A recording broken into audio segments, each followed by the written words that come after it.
नमस्कार, सांझी समाचार में आपका स्वागत है। मैं हूं आपके साथ लोकेंद्र त्यागी और बुलेटिन की शुरुआत एक बड़ी खबर के साथ। मुख्यमंत्री भूपेश बघेल के बयान पर सियासत गरमा गई है। छत्तीसगढ़ की सियासत गरमाई हुई है इस वक्त मुख्यमंत्री के बयान के बाद से। बघेल ने दरअसल नक्सलियों से की थी आरएसएस की तुलना। बीजेपी ने सीएम बघेल के बयान पर पलटवार किया है। ये सीएम की वामपंथी विचारधारा बोल रही है। कांग्रेस अपनी विचारधारा से भटक चुकी है, ये भारतीय जनता पार्टी की तरफ से पलटवार सामने आया है।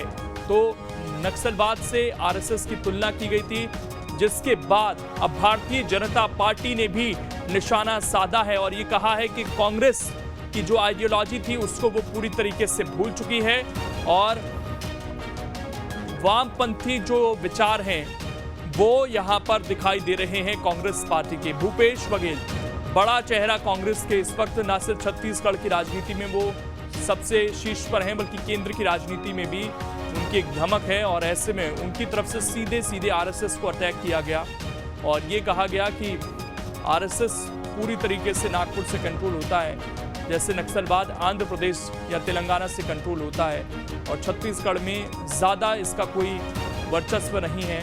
ये बात, इस तरह की बात कही गई थी। इस पर अब सियासत गरमाई हुई है। अब आपको पूरी खबर विस्तार से बता दें। दरअसल छत्तीसगढ़ के मुख्यमंत्री भूपेश बघेल ने आरएसएस पर निशाना साधते हुए आरएसएस की तुलना नक्सलियों से कर डाली। सीएम ने कहा कि जैसे छत्तीसगढ़ में पनप रहे नक्सलियों का नेता आंध्र प्रदेश में है और आंध्र प्रदेश में ही रहकर पूरा मूवमेंट संचालित होता है, वैसे ही छत्तीसगढ़ में आरएसएस के पास अपनी कोई क्षमता नहीं है। जो चलता है नागपुर से चलता है। सीएम ने कवर्धा मामले को लेकर बीजेपी पर निशाना साधा और कहा कि बीजेपी बिना वजह छोटी घटना को बड़ा बनाना चाहती है। मुख्यमंत्री भूपेश बघेल ने कहा कि आरएसएस के लोगों के पास सिर्फ दो मुद्दे हैं, एक धर्मांतरण और दूसरा सांप्रदायिकता। इसके अलावा किसी और मुद्दे पर यह बात नहीं करते। बिल्कुल निष्पक्ष जांच होगी। छत्तीसगढ़ में ये आरएसएस के लोग हैं ना, 15 साल तक इनका कोई काम नहीं हुआ, बंधुआ मजदूर की तरह काम करते रहे।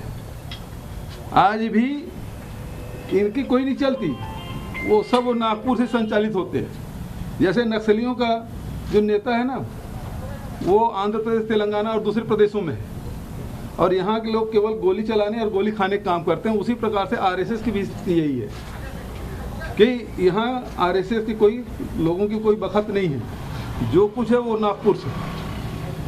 और अब इनके पास छत्तीसगढ़ में कोई मुद्दा रहा नहीं। वहीं रायपुर में नेता प्रतिपक्ष धर्मलाल कौशिक ने आरएसएस की तुलना नक्सलियों से करने वाले सीएम भूपेश बघेल के बयान पर पलटवार कर दिया। धर्मलाल कौशिक ने कहा कि प्रदेश के मुख्यमंत्री नहीं, उनकी वामपंथी विचारधारा बोल रही है। आगे उन्होंने कहा कि कांग्रेस पार्टी अपनी विचारधारा से भटक चुकी है।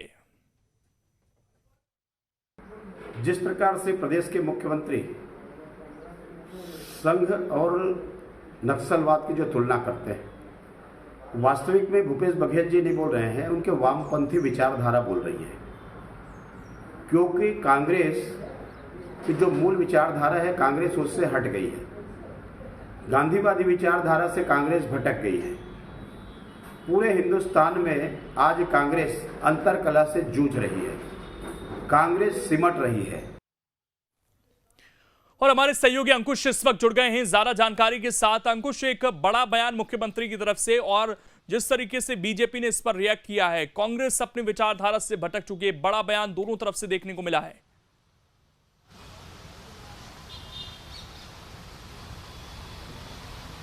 देखिए, निश्चित तौर पर इस पूरे मसले पर अब पक्ष और विपक्ष आमने सामने आ गया है। जिस तरीके से मुख्यमंत्री ने संघ की तुलना नक्सलियों से की है, उसके बाद लाजमी है कि विपक्ष इस पर हमला करता, विपक्ष इस पर पलटवार करता। दरअसल शुरुआत ये होती है कवर्धा मामले से। कवर्धा में जो घटनाक्रम हुआ था उसका सवाल मुख्यमंत्री से किया गया था और उसके बाद मुख्यमंत्री ने सीधे आरोप लगाए हैं कि वहां पर जो हुआ है उसमें बीजेपी और आरएसएस के कार्यकर्ताओं के द्वारा वहां पे उस घटना को अंजाम कर दिया गया है। एक छोटी सी घटना को बहुत बड़ा बनाने की कोशिश की गई है। इस पूरे घटनाक्रम को उन्होंने जोड़ा है पूरे नक्सलियों के मूवमेंट से। मुख्यमंत्री भूपेश बघेल ने स्पष्ट तौर पे कहा है कि जिस तरीके से नक्सलियों के नेता अन्य राज्यों में बैठकर और यहाँ के नक्सलियों से गोली खिलवाने का काम और आतंक मचाने का काम करते हैं, और ठीक उसी तरह आरएसएस भी है और आरएसएस के जो नेता हैं, वो जो संघ चालक हैं, वो नागपुर में बैठे हुए हैं और यहाँ पर यहाँ के जो लोग हैं, यहाँ के जो आरएसएस कार्यकर्ता हैं, उनकी कोई बखत नहीं है। इतनी बड़ी बात तक उन्होंने कही है। उसके बाद तमाम प्रतिक्रिया आने शुरू हुई थी विपक्ष की तरफ से, और विपक्ष के जो नेता हैं, नेता प्रतिपक्ष धर्मलाल कौशिक, उन्होंने इस पूरे मसले को कट्टरवादी मानसिकता से जोड़कर बताया। उन्होंने कहा है कि मुख्यमंत्री नहीं बोल रहे हैं, बल्कि मुख्यमंत्री की जो कट्टरवादी मानसिकता है वो उसका बयान है। अब इस पूरे मसले पर विपक्ष जो है हमलावर हुआ है। विपक्ष इस पूरे मामले में आगे क्या रणनीति बनाएगा, उसके लिए अभी से तैयारियां शुरू हो गई हैं। लेकिन जिस तरीके से मुख्यमंत्री भूपेश बघेल का बयान आया था, उसके बाद से तत्काल प्रभाव से विपक्षी नेताओं के अचानक से बयान आने शुरू हो गए थे।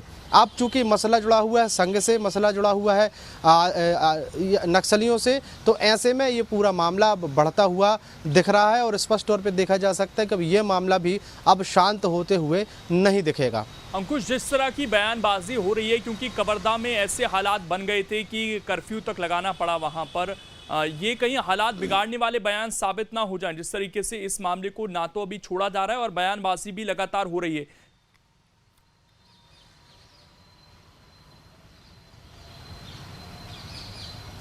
देखिए, बिल्कुल जिस तरीके से वहाँ पर घटनाक्रम घटा था, अचानक से एक झंडा उतारने से शुरू हुआ विवाद, वहाँ पर मारपीट पर जो है वो स्थिति बन गई। वहाँ पर धारा 144 लगानी पड़ी, कर्फ्यू लगाना पड़ा, पुलिस को इतने बड़े कदम उठाने पड़े कि वहाँ पर घरों में लोगों को कैद कर दिया गया, किसी को भी बाहर जाने की अनुमति नहीं थी। इवन इंटरनेट की सेवाएं तक बंद कर दी गई थी। इसलिए सेवाएं बंद कर दी गई थी कि वहाँ पे जो घटनाक्रम हुआ था, वहाँ पर जो मारपीट के हालात थे, वो वीडियो फोटो के माध्यम से कहीं वायरल ना हो, देश में एक अलग माहौल ना बने। वो पूरा देखिए सामाजिक विवाद था, और उस सामाजिक विवाद को कांग्रेस कह रही है कि एक छोटे से विवाद को बड़ा रूप देने की कोशिश बीजेपी ने की है। जबकि बीजेपी नेता लगातार इस बात की मांग कर रहे हैं कि वहां पर संवैधानिक जो जांच है वो कराई जाए, न्यायिक जांच कराई जाए, तो उससे सारी चीज़ें स्पष्ट हो पाएंगी। फिलहाल जिस तरीके से सत्ता पक्ष की तरफ से या छत्तीसगढ़ पुलिस की तरफ से वहां पर कार्रवाई देखने को मिली है, उसमें स्पष्ट तौर पर यही कहा जा रहा है कि कुछ बीजेपी के नेताओं ने वहां पर जाकर माहौल बिगाड़ा था, बाहर के लोग वहां पर गए हुए थे, बाहर के लोगों ने उत्पात किया। ये सत्ता पक्ष की तरफ से या पुलिस की तरफ से बयानबाजी आई थी। अब बीजेपी जो है वो लगातार इस बात पर अड़ी हुई है कि आखिर पहली बार इस कवर्धा जैसे इलाके में ऐसी स्थिति क्यों बनी, वहां पर धारा 144 लागू क्यों होनी पड़ी। हालांकि जो गिरफ्तारियां हुई हैं वो ज़्यादातर बीजेपी के लोगों को हुई हैं, जो बीजेपी से संबंधित जो विभाग हैं उन लोगों की ज़्यादा गिरफ्तारियां हुई हैं। ऐसे में बीजेपी लगातार हमलावर बनी हुई है। बीजेपी राजभवन तक पहुंची है। इस बयान पर कितनी सियासत होती है। शुक्रिया फिलहाल अंकुश आपका जुड़ने के लिए और जानकारी देने के लिए। आगे बढ़ते खबरों में, भोपाल के मिंटो हॉल में सफलता के मंत्र कार्यक्रम का आयोजन किया गया। इस कार्यक्रम में मुख्यमंत्री शिवराज सिंह चौहान शामिल हुए। कार्यक्रम में मुख्यमंत्री शिवराज सिंह चौहान ने यूपीएससी में चयनित युवाओं को सम्मानित किया। कार्यक्रम के तहत मुख्यमंत्री ने यूपीएससी में चयनित युवाओं और प्रतियोगी परीक्षाओं के प्रतिभागियों से संवाद भी किया। इस मौके पर मुख्यमंत्री ने कहा कि आज सभी माता पिता गौरवान्वित भी हैं और भावुक भी। मध्य प्रदेश में प्रतिभा संपदा है। इससे पहले उन्होंने सभी को नवरात्रि की शुभकामनाएं भी दी। इस कार्यक्रम को सुन रहे मेरे प्रिय बहनों भाइयों और लाखों लाख मेरे बेटे बेटियों, भांजे भांजियों, सबसे पहले नवरात्रि की शुभकामनाएं। आज अष्टमी का दिन है। नवरात्रि साधना का पर्व है।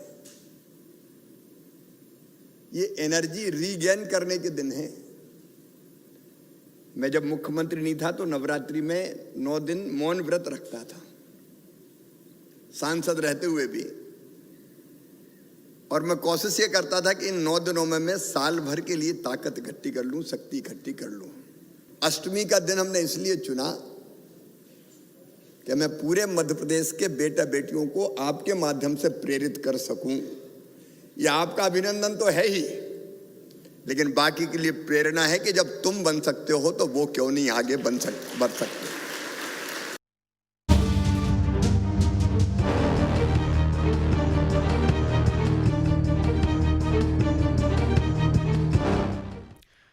बात उपचुनाव की। रैगांव के रण में भाजपा ने रूठों को मनाने में आखिरकार कामयाबी हासिल कर ली है। दरअसल बागियों ने आज अपना नामांकन वापस ले लिया। बीजेपी को रूठों को मनाने के लिए एड़ी चोटी का जोर लगाना पड़ा। सबसे ज्यादा मेहनत अंतिम समय में वंदना को मनाने में की गई। आज नामांकन वापस लेने का अंतिम समय था। ऐसे में कल रात से ही रूठों को मनाने की जद्दोजहद चल रही थी। बीजेपी ने खनिज मंत्री बृजेंद्र सिंह और पूर्व जिला पंचायत अध्यक्ष गगनेंद्र सिंह को जिम्मेदारी सौंपी। आज पुष्पराज बागरी, वंदना बागरी, देवराज बागरी और राकेश कोरी ने अपना नामांकन वापस ले लिया।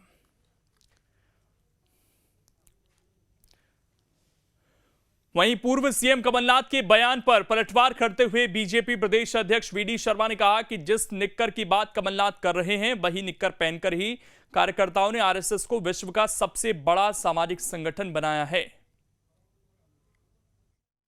देखिए, मैं एक ऐसे संस्कारों में पला हूं और बड़ा हूं, और खास तौर पर जिस निक्कर की भी बात कर रहे हैं, मैं उस निक्कर को पहन करके ही राष्ट्रीय स्वयंसेवक संघ, जो इस देश का, दुनिया का सबसे बड़ा सामाजिक संगठन है, उनके विचारों से ओतप्रोत होकर ही आज मैं यहाँ पर खड़ा हूँ। उसी का परिणाम है कि आज मैंने जो सीखा है, इसलिए मैं कमलनाथ जी का सम्मान करता हूँ।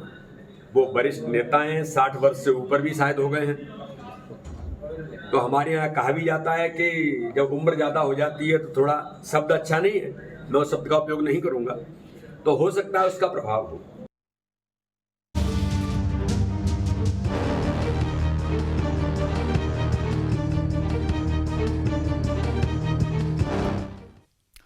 आगे बढ़ते हैं खबरों में। मध्य प्रदेश में करप्शन के खिलाफ शिवराज सरकार कड़े कदम उठा रही है और सीएम की सख्ती रंग भी ला रही है, लेकिन ग्रामीण क्षेत्रों में अब भी भ्रष्टाचार के दीमक से लोग त्रस्त हैं। कैसे, इस रिपोर्ट में देखिए। अपनी चौथी पारी में सीएम शिवराज भ्रष्टाचार के खिलाफ पहले से कहीं ज्यादा सख्त दिख रहे हैं। शिवराज सरकार ने साफ कर दिया है कि भ्रष्टाचार के खिलाफ उनकी सरकार जीरो टॉलरेंस पॉलिसी पर चलेगी। हालांकि बावजूद इसके निचले स्तर पर शिकायतें लगातार सामने आ रही है। जानकारी के मुताबिक 2020 में मध्य प्रदेश में ट्रैप के 118 मामले थे, जबकि 2021 में अब तक 200 से ज्यादा केस रजिस्टर हो चुके हैं। राजस्व विभाग के 34, पंचायत विभाग के 22, नगर निगमों के 13 और 12 पुलिस कर्मचारी रिश्वत लेते पकड़े गए हैं। सहकारिता, कृषि, वन और स्वास्थ्य विभाग से भी रिश्वत की शिकायतें आई हैं। लोकायुक्त पुलिस ने 19 सरकारी अधिकारी कर्मचारियों के यहाँ छापेमारी की है। इन छापेमारी में 55 करोड़ की चल अचल संपत्ति जब्त की गई है। छापेमारी में सोने की ईंट तक सरकारी अधिकारियों के घर से मिली है।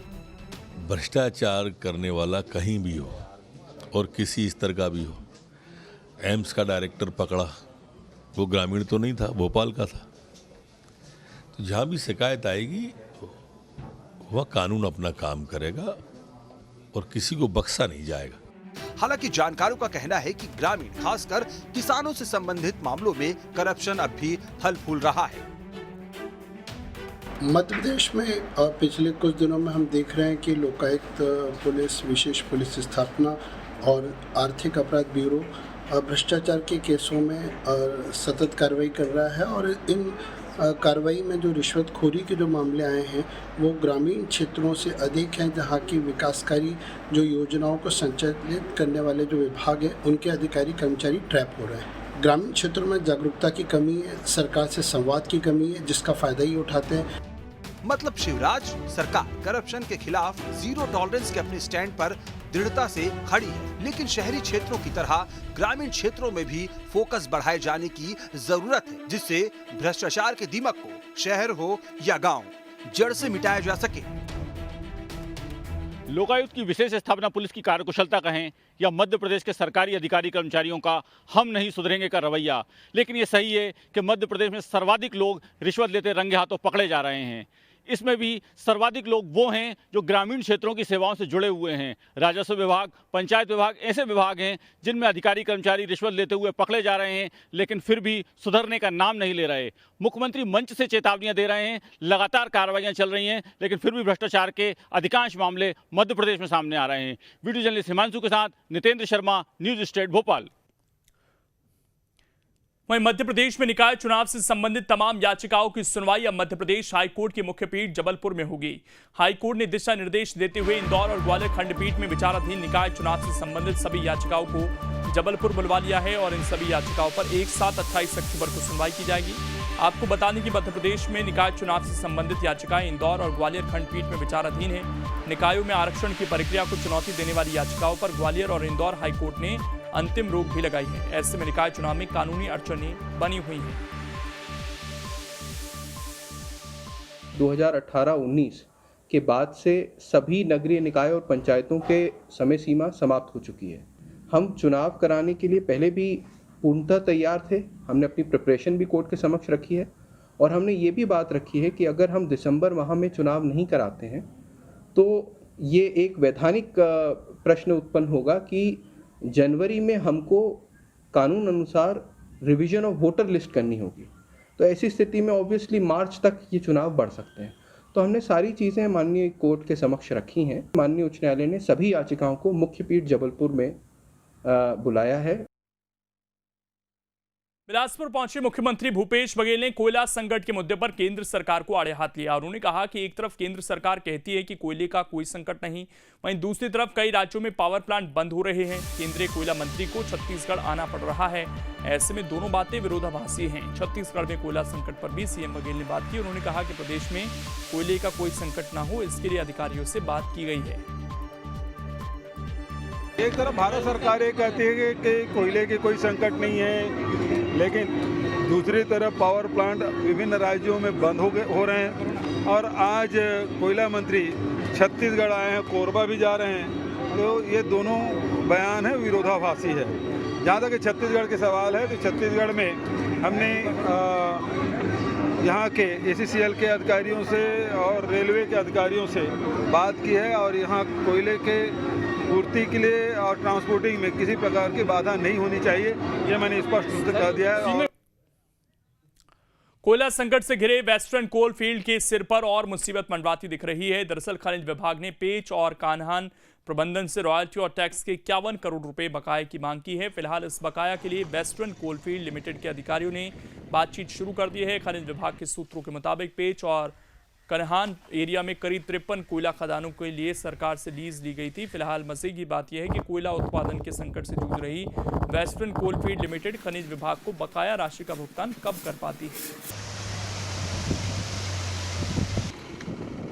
देखिए, जो 51 करोड़ जो बकाया है वो हमारे द्वारा 2013 से लेकर अभी तक के कर निर्धारणों से ही निकाली गई राशि है, जिसमें अनिवार्य भाटक की राशि, ग्रामीण सड़क और संरचना कर की राशि और DMF की राशि, ये कुल राशि 51 करोड़ होती है, जिसके संबंध में पत्राचार WCL की दोनों पेंच और कन्हान एरिया के महाप्रबंधकों से किया गया था।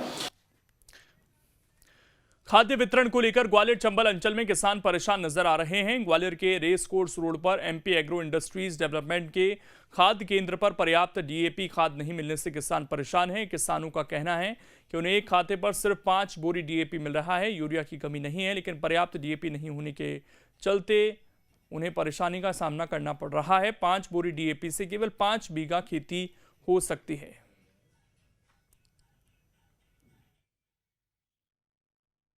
एक किताब पे 5 बोरी खाद मिल रहा है DAP, 5 यूरिया मिल रहा है और अपन को करीबन चाहे 20 बीघा की जमीन की किताब लगाओ, चाहे 10 बीघा की या 5 बीघा की, 5 ही कट्टे मिल रहे हैं।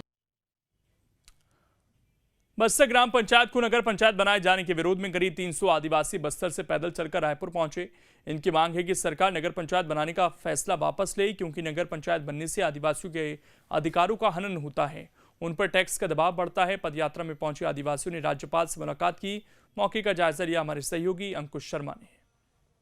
हिंदुस्तान में कई रैंकिंग जारी की जाती है और उस रैंकिंग में छत्तीसगढ़ का बस्तर आज भी पिछड़ा हुआ है। कारण क्या है, ये जानने के लिए आप तस्वीरें देख सकते हैं कि बस्तर से ये आदिवासी समुदाय के लोग पैदल चलकर राजधानी मुख्यालय पहुंचे हैं और राजभवन के ठीक सामने ये धरने पर बैठे हैं। दरअसल इन्होंने इस पदयात्रा को नाम दिया है संवैधानिक पदयात्रा। संवैधानिक पदयात्रा के साथ साथ ये लोग भारत का संविधान लेकर 300 किलोमीटर से ज़्यादा की दूरी तय करके राजधानी मुख्यालय पहुंचे हुए हैं। बहुत छोटी सी मांग है इनकी, और क्या मांग है उनसे हम जानने की कोशिश करेंगे, समझने की कोशिश करेंगे। कौन सी मांग लेकर आप लोग यहाँ पहुँचे हैं? नमके ग्राम पंचायत का जिलूस आमी।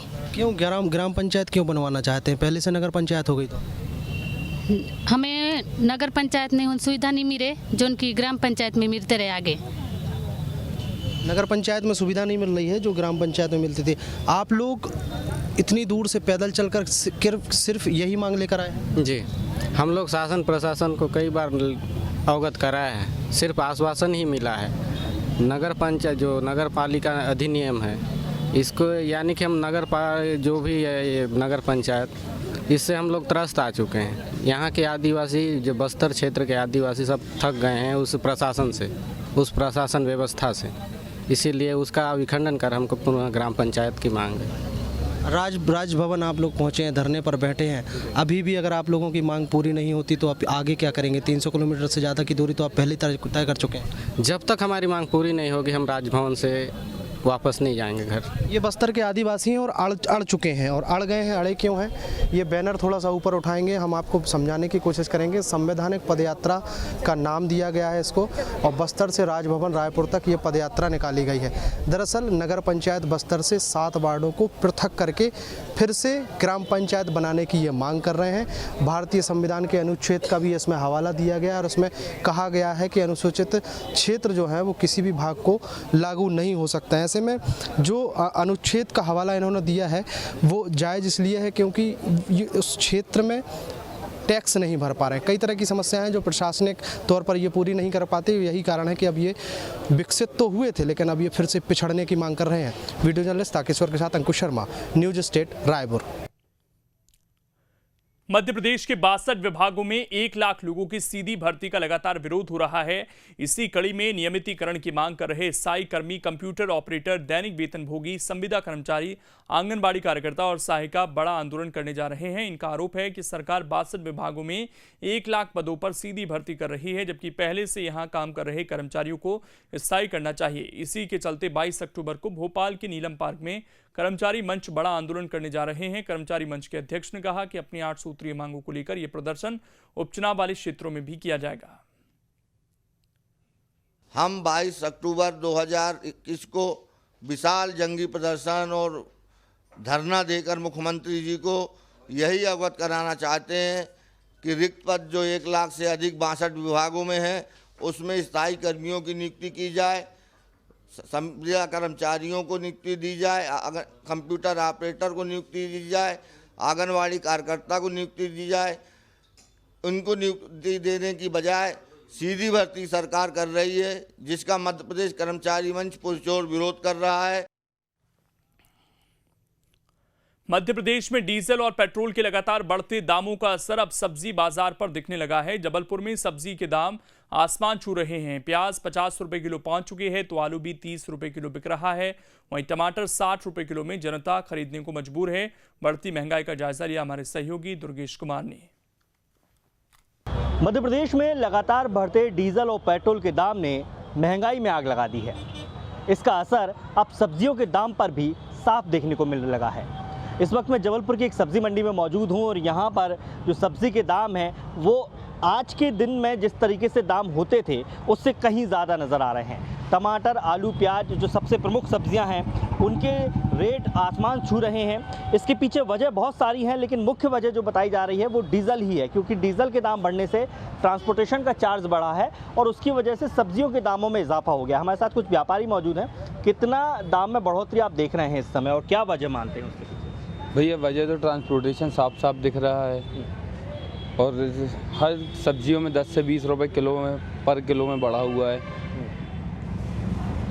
क्या दाम है इस समय सर? भैया प्याज जैसे 50 रुपए किलो है, टमाटर 60 रुपए किलो है, शिमला 100 रुपए किलो है, धनिया 120 रुपए किलो है। और क्या मानसून भी इसके पीछे बड़ी वजह है? मानसून वजह है, लेकिन बहुत चीज़ों में पानी की ज़रूरत पड़ती है। इस साल पानी भी वैसा गिरा नहीं अपने जबलपुर में जी। ट्रांसपोर्टेशन में कितनी बढ़ोतरी हो गई है पहले की अपेक्षा? भैया पर मतलब एक बोरे के में 20 से 25 रुपये बढ़ा दिया गया।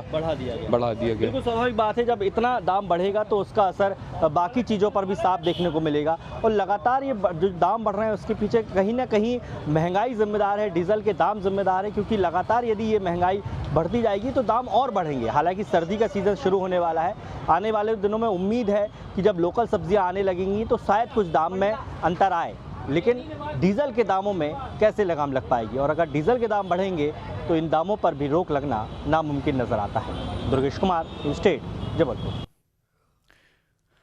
जबलपुर ही नहीं, इंदौर में भी सब्जी के दाम आसमान छूने लगे हैं। यहां टमाटर जहां आंख लाल करने लगा है, वहीं प्याज भी आंसू निकालने लगी है। बाजार में सब्जी तो हरी मिल रही है, लेकिन उसके दाम लोगों की जेब को सुखा रहे हैं। इंदौर सब्जी के बढ़ते दामों का जायजा लिया हमारे सहयोगी मिथिलेश गुप्ता ने। पेट्रोल डीजल के बढ़ते दामों ने रोजमर्रा की चीजों पर सीधा असर डाला है। सब्जी रोजमर्रा की चीजें हैं, रोज हर घर में उपयोग होती है। डेयरी की बात की जाए, हर घर में दूध, दही, पनीर की बात की जाए, वो उपयोग होता है। दूध भी 4 से 5 रुपये महंगा हो चुका है। सब्जी की मैं इंदौर शहर में बात करूं तो गाजर 80 रुपये, टमाटर 80 रुपये, गिलकी 80 रुपये, मेथी 100 से 150 रुपये, पालक 100 रुपये, गाजर की बात की जाए वो भी 80 रुपये, धनिया पत्ती की बात की जाए 150 रुपये के 200 रुपये के लगभग बिकने लग गई है। हरी मिर्ची की बात की जाए 100 रुपये, लहसुन 150 से 200 रुपये, हर कुछ महंगा हो चुका है। और ये महंगा जो रेट है, ये बजट बता रहा है कि अब आम आदमी इसका उपयोग नहीं कर सकता है। आम आदमी के बस की बात नहीं है ये महंगी सब्जियां रोज खाना, या कि एक समय वो सब्जी खा पाएगा या एक समय दाल खा पाएगा। आखिर ये लगातार बढ़ती जो रेट है सब्जियों के, इससे आम आदमी के बजट में कितना असर पड़ा हुआ है हम बात करेंगे। सब्जी दुकान में है, ये बैगन है, ये बैगन 80 रुपये किलो है, बैगन 80 रुपये, गिलकी 80 रुपये 100 रुपये, टमाटर 80 रुपये, पालक 100 रुपये, मेथी 150। कितना असर है अब आपकी पॉकेट पे? बताए बोलने लायक ही नहीं रह गए कि कितना असर पड़ा है। बहुत ज्यादा ही असर पड़ गया है। बचा तो कुछ पा नहीं रहे, बस खा लो बस, और टेंशन में सो रहे। हो सकता है अगले दिन और बढ़ जाए सब्जी का रेट। पेट्रोल पंप में लोग कह रहे हैं कि पेट्रोल डीजल के जो रेट है उसकी वजह से महंगाई दिख रही है। पहले आपका जो बजट था वो कितना गड़बड़ हो रहा है? पहले कुछ सेविंग कर पाती है और लगभग कितनी की सब्जियां खरीदनी पड़ जा रही है हर महीने अब? अरे हर महीने तो 8-9 हजार की सब्जियां तो खरीद ही लेते हैं। छोटे से ब्रेक के लिए यहाँ पर रुकेंगे, खबरें लगातार जारी हैं।